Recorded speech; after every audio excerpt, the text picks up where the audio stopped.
All right, welcome to the Jaunty Mantis podcast. This is a podcast about creative questions for curious gamers. And as always, I have with me my lovely co-host, Jesse Sauer. Jesse, how have you been this week? I have been good. We got new carpet.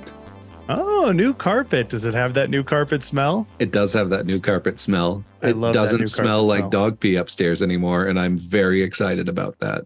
That's awesome. How about you? My illustrious co-host, Maddie. Yeah, I am the other host of this illustrious podcast. We just used the word illustrious twice. My name is... We're trying to illustrate a point there. What's the point? That we have luster, like we sleep in gel beds made of Pantene Pro V, and we are shiny and healthy. That reminds me of those sleep deprivation pods. Are they sleep deprivation pods? No, sensory deprivation pods. Have you ever heard of that? I have. The salt water, neutral temperature, totally dark. Yeah. I used to swap it out with Pantene Pro V instead of salt water. Yeah. I used to have a friend that did that, the saltwater version, and they would do a little bit of drugs. They would like microdose and then get in one of those things. And they would describe the entire process, like as they were waiting for the drugs to take effect and what it was like. And I was like, I'm going to have to stop you because just the part where you got into it and they close it on you has already freaked me the fuck out. And I don't want to do this. I feel like I don't need one. Yeah. Like I can just go real deep in my own head whenever. That's like my talent. So be it. Yeah. I agree. I think a lot of gamers have those kind of talents. I think that's one of the useful aspects of having a really good imagination and the ability to use it. That was a much kinder way than I was going to phrase it, because mine would be like that, it's a side effect of spending thousands of dollars to live in elaborately constructed fantasy worlds where you do nothing productive for society most of the time. Well, I would agree with that too. And I've been trying to do more of that because what I realized I've been doing over the last couple of years is just putting myself in podcast or music mode. So I'll always have headphones or pods in my ears. And then I will just be constantly, I couldn't tell you what the last three podcasts were about. I don't remember. They're just creating noise for me to ignore. And so recently I've just been not doing that, not listening to any music or podcast while I drive, not listening to anything while I work, not listening to anything while I'll go on a walk, just alone with my thoughts, hour after hour, minute after minute, second after second. Why did I decide to do this? I can't focus. Are we doing ASMR now? I'm trying to give you something else besides that. What did you call it? The light jazz voice? Thank you. I appreciate that. Yeah. Before we hit record, we were talking, have a little production meeting, and I mentioned that Maddie's previous experience as a podcaster for his work has left our intros maybe a touch more formal than I would have done. But who knows if you're still picking up on this whenever this episode airs in our rotation. Yeah. Good listener at home. In the far off future, when everyone else has either signed on for good or abandoned us altogether. And still we will record one last bastion to know that the works of men endure. That's right. And let's talk about such works, because I think our topic today deserves some time. And that is, what are we calling this? Like, it's a play on the old Tinker, Tailor, Soldier, Spy. We're calling it, what is it? Caller, Mapper, Quartermaster, Scribe. Yeah. Caller, Mapper, Quartermaster, Scribe. So what is our creative question? Do you still need those roles? Mm-hmm. I think a sub question, are those roles still like written about in how to run the game, like sections of role-playing game books? And if they're not, should we then use these things from the old school? So okay. Can I describe it for our listeners? Yes. Please do. So I just belched into the microphone. Hello, listeners. I'm talking to you directly now in case you're unfamiliar. Happy Jack style. Yes. I believe D&D Basic and possibly First Edition. My knowledge of First Edition is mostly that of a 9-year-old kid looking at pictures in the Fiend Folio, so I might mess up some rules from there.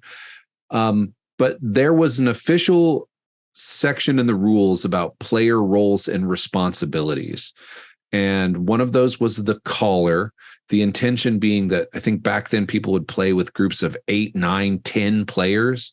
Mm-hmm. And the caller was sort of an assistant DM. The DM would narrate the decision tree and say, what do you do? And then the caller would collect consensus from the party and then tell the dungeon master, he's doing this, I'm doing this, he's doing this. Mm-hmm. So that was the caller's role.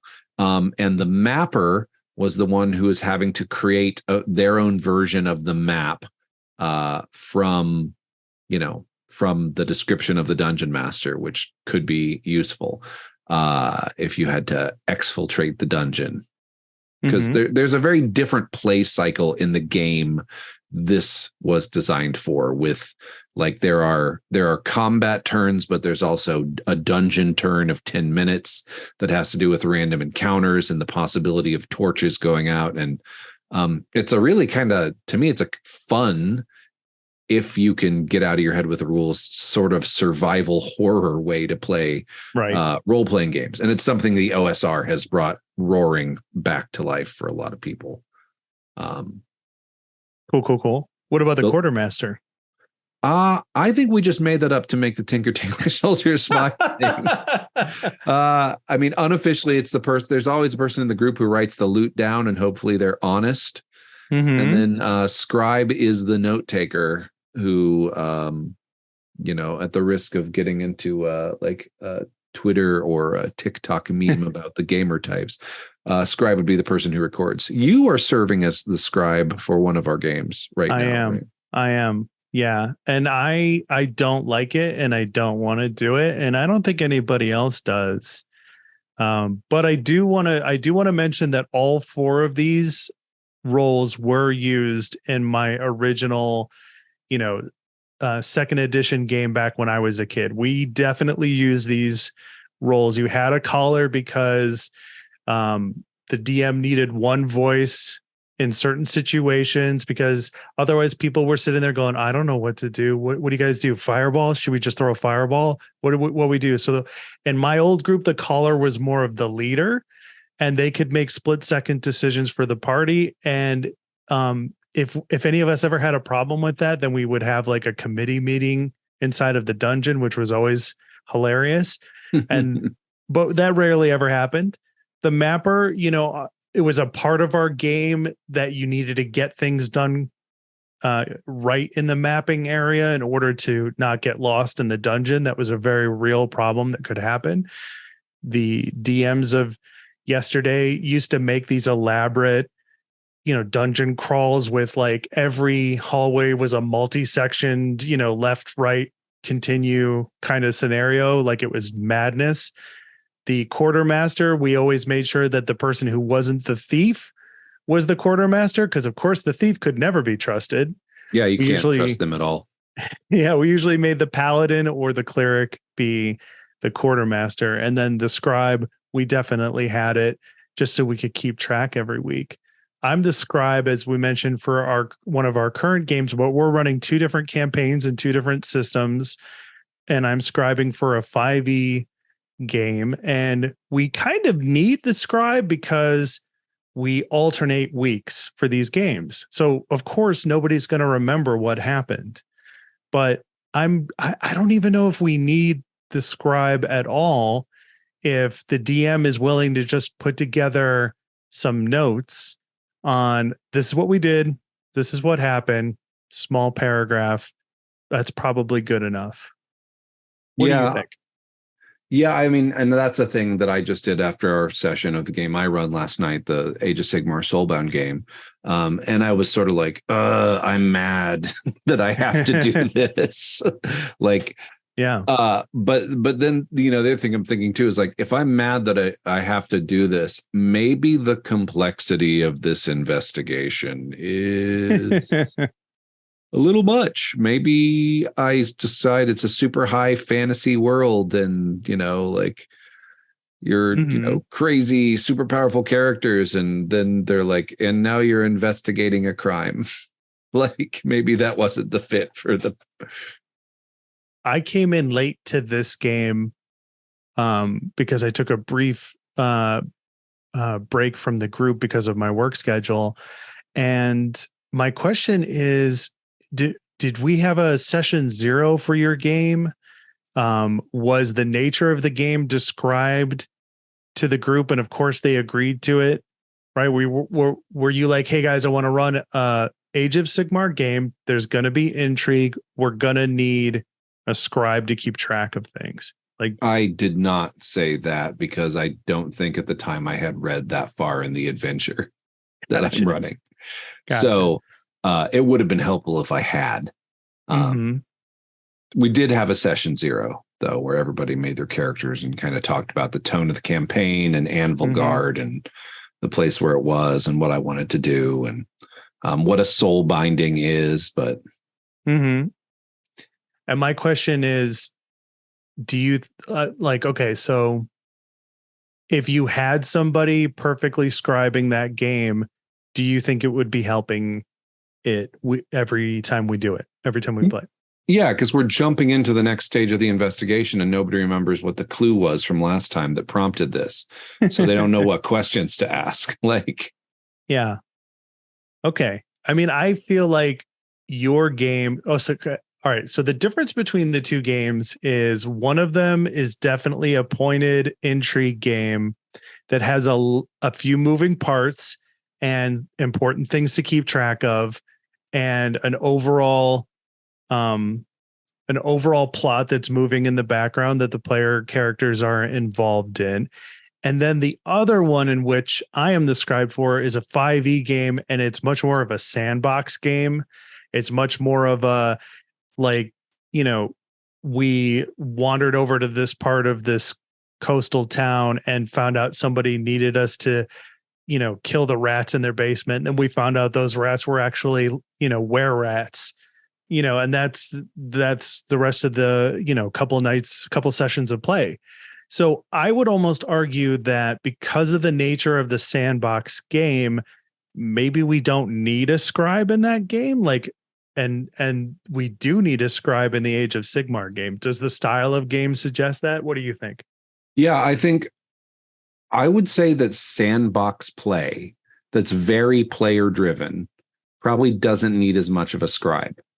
A verbal, hey, who wants to do a quick recap? And people just say what they remember we did last week probably works pretty well.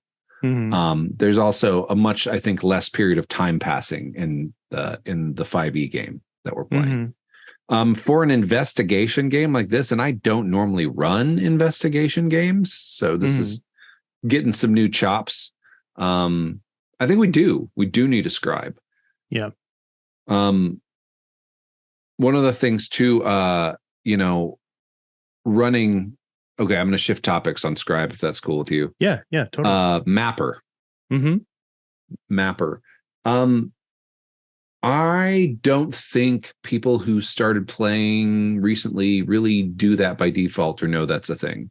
That makes sense. And it's interesting. I think that's one of the reasons why people. Well, okay, with my players who I've taught how to play and who are now veteran players because I've been playing with them 6-7 years, but I taught them how to play. Proper nerds.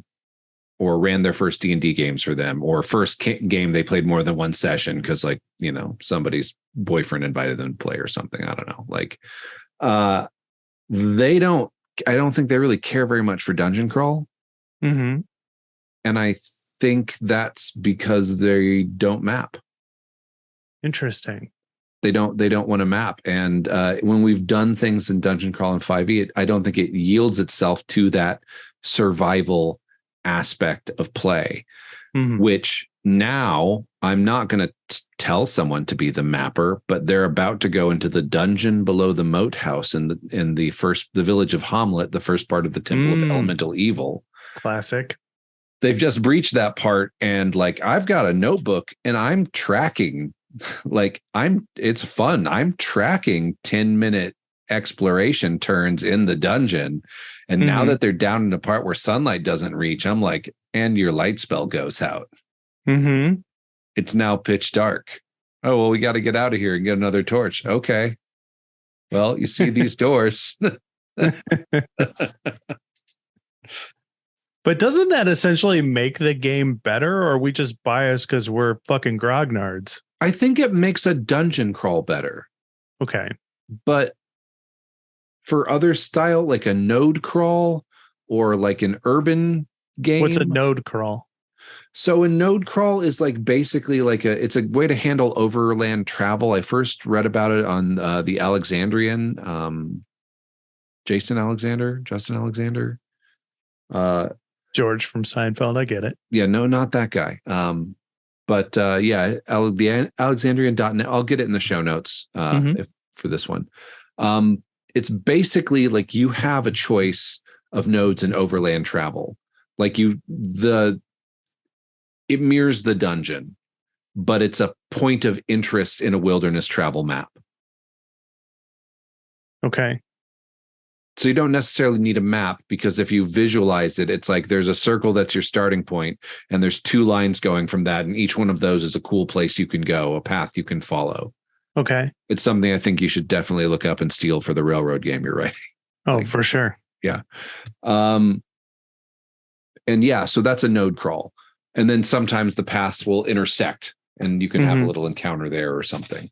But I feel like a mapper could be useful in a I wanted to say intrigue game, but in the sense of like a localized event game.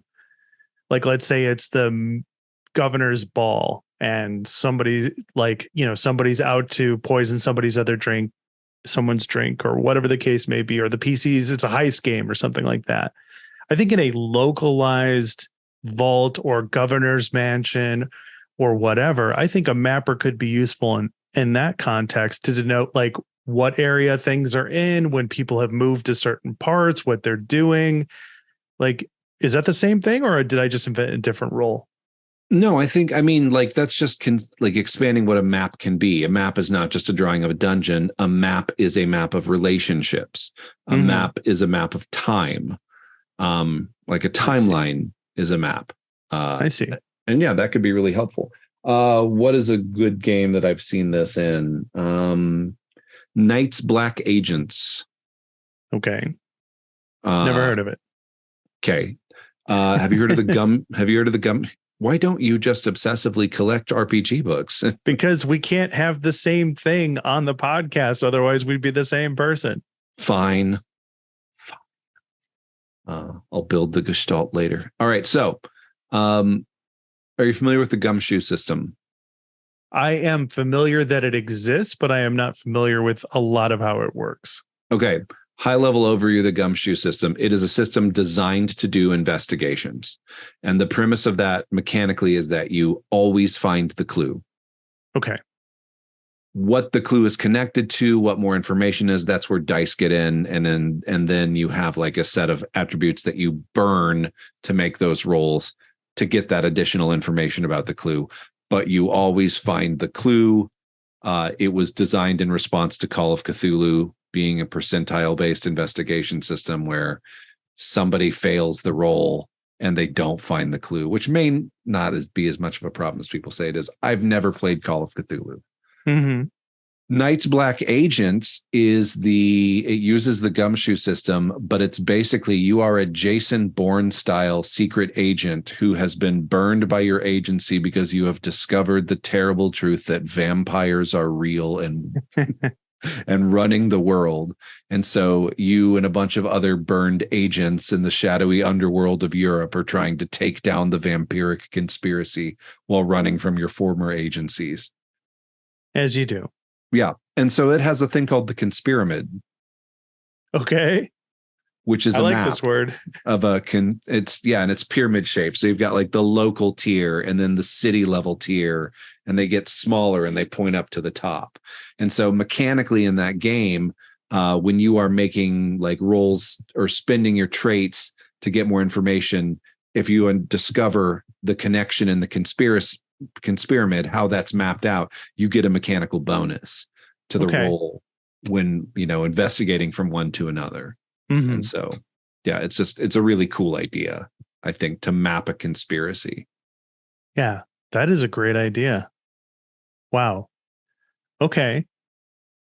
So I could see a number of uses for a mapper, now that we just expanded what it means to be a map. Yep.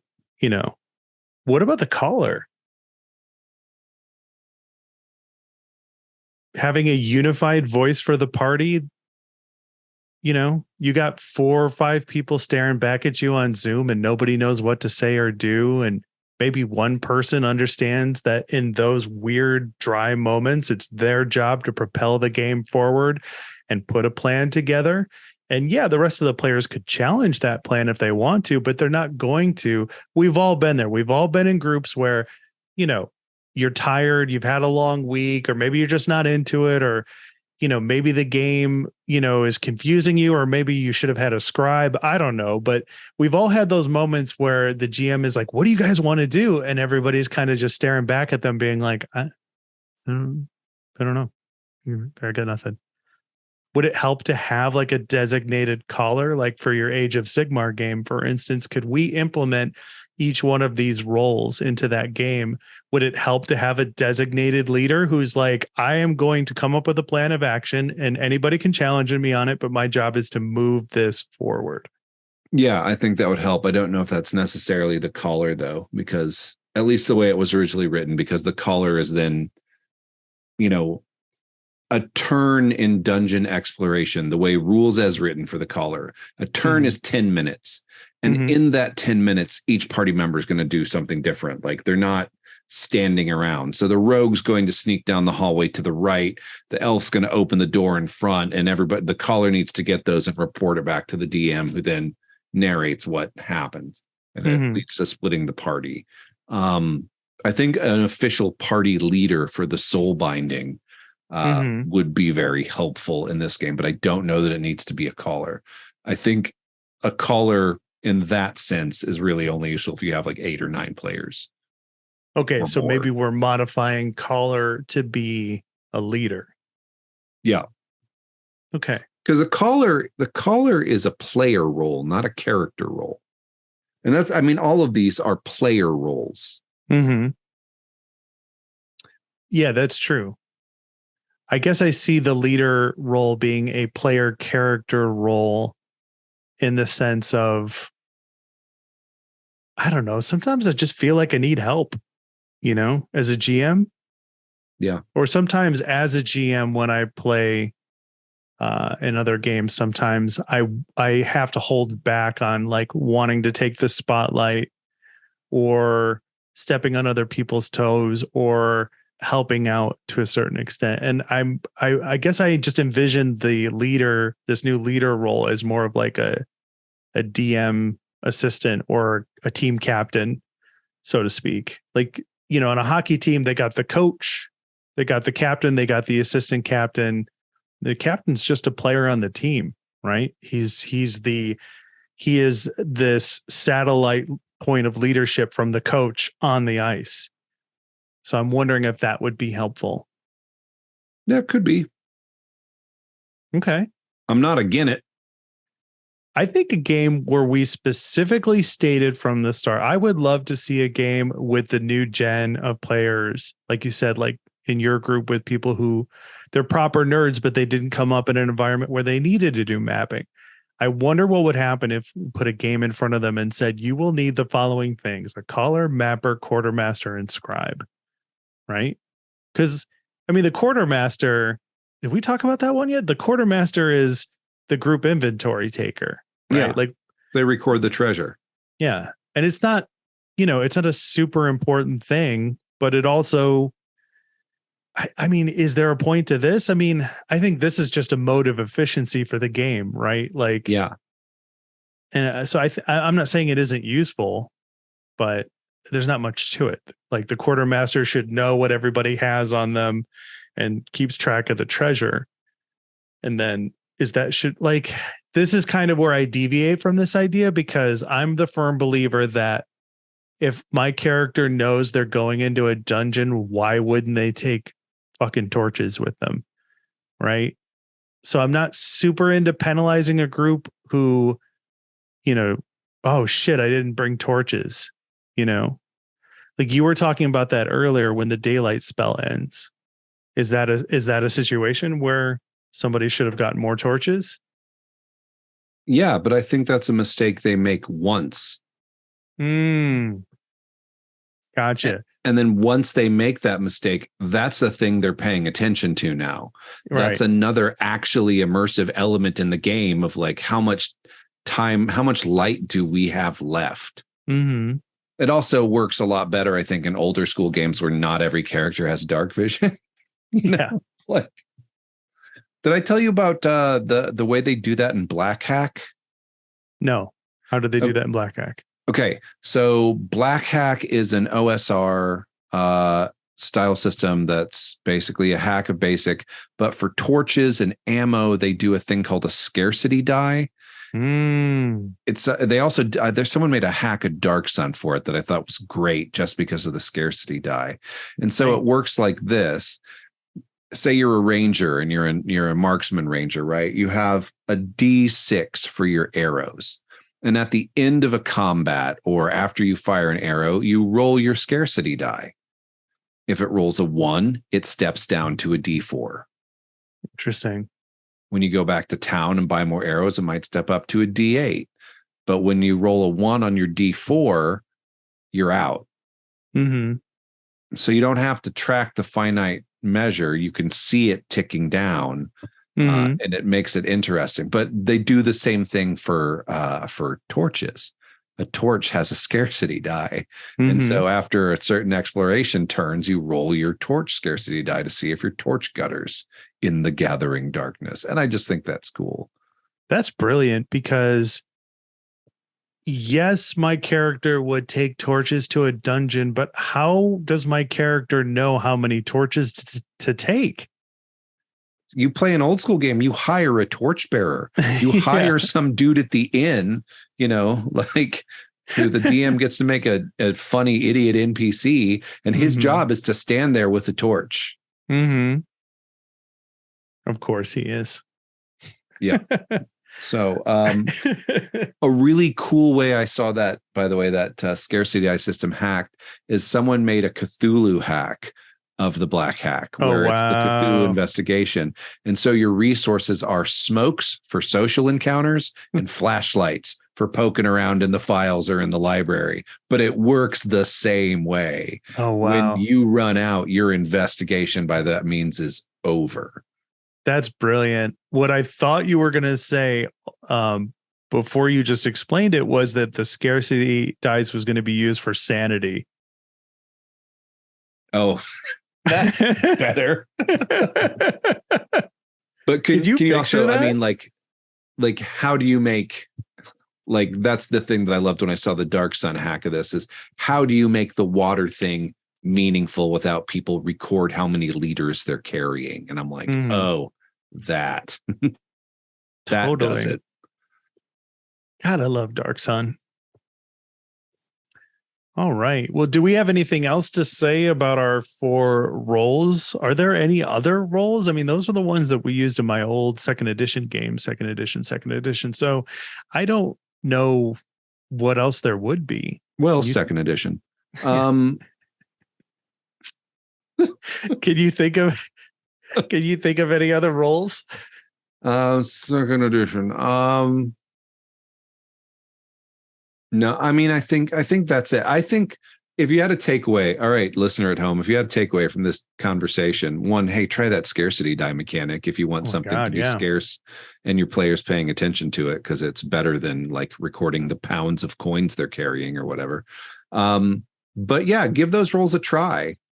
If you want a little bit of an older school vibe, or if you just, want to set a tone and be like, hey, we're collaborating on the story. I need you to collaborate on running the game as well. Could you use a scarcity die for money? Yeah. I mean, the resource, it's not the scarcity die, but the resource system in like White Wolf games.